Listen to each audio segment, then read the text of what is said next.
সেনাবাহিনী, RAB, BGB সহ যেসব বাহিনীর সদস্যরা জুলাই হত্যায় জড়িত ছিল তাদের বিচারের আওতায় আনতে হবে।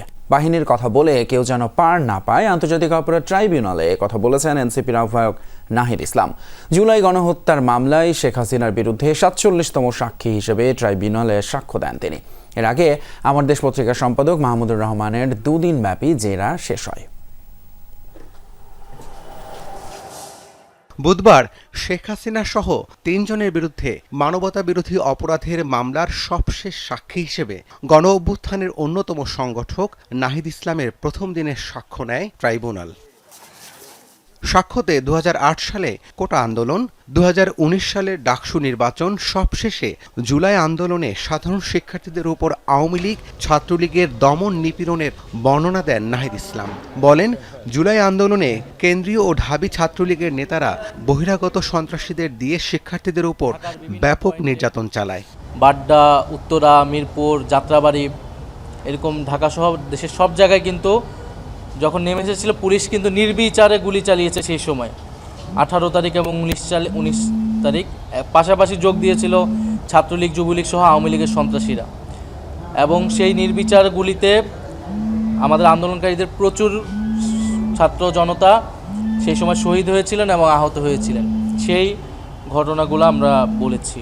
ট্রাইব্যুনালের বিচার প্রক্রিয়ায় সন্তুষ্টি জানালেও জুলাই হত্যাকাণ্ডে বিচারিক আদালতে চলমান কয়েকশো মামলা, আসামিদের জামিন নিয়ে ক্ষোভ জানায় নাহিদ ইসলাম। বলেন, আওয়ামী লীগ ছাড়াও সেনাবাহিনী, র্যাব, বিজিবি সহ যে সকল বাহিনী জুলাইয়ে হত্যাযজ্ঞ চালিয়েছে তাদের বিচার করতে হবে। গুমের ঘটনায় অনেক অভিযোগ এসেছে। আমি নিজে অভিযোগ দিয়েছি, জিজিএফআই যেসব অফিসাররা আমাকে তুলে নিয়ে গেছে বা হেনস্থা করা হয়েছে।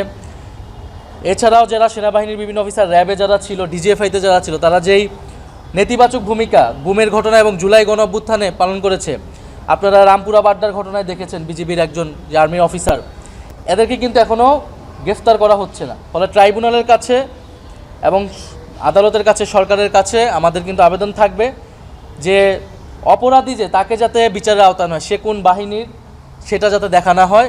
এদিন শেখ হাসিনা সহ ৩ জনের বিরুদ্ধে দেয়া আমার দেশ পত্রিকার সম্পাদক মাহমুদুর রহমানের জবানবন্দির ওপর 2 দিন ব্যাপী জেরা শেষ হয়। বাংলাদেশের সাথে ভারতের সম্পর্কটা স্বামী স্ত্রীর মতো, সেই বিষয়টা তিনি আদালতের কাছে নতুন করে মনে করিয়ে দিয়েছেন।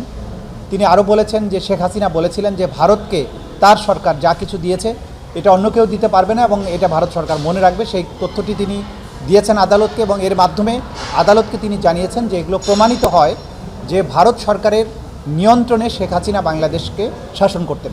শেখ হাসিনা এবং শেখ হাসিনার সরকারের প্রতি ওনার একটি বিরূপ মনোভাব আছে। ওনার বিরুদ্ধে তৎকালীন সময়ে মামলা হয়েছে, উনি হাজত খেটেছেন। সেই সব কারণে বিদ্বেষ প্রণোদিত হইয়া এই শেখ হাসিনার বিরুদ্ধে এবং তার সরকারের অন্যান্য সদস্যদের বিরুদ্ধে এই মামলায় উনি সাক্ষ্য দিয়েছেন। এদিকে আন্তর্জাতিক অপরাধ ট্রাইব্যুনাল 2-এ আশুলিয়ায় 6 লাশ পোড়ানো হত্যা মামলায় সাবেক এমপি সাইফুল ইসলাম সহ 16 জনের বিরুদ্ধে দ্বিতীয় দিনের সাক্ষ্য গ্রহণ ও জেরা সম্পন্ন হয়। রাবি সিদ্দিকী, যমুনা নিউজ, ঢাকা।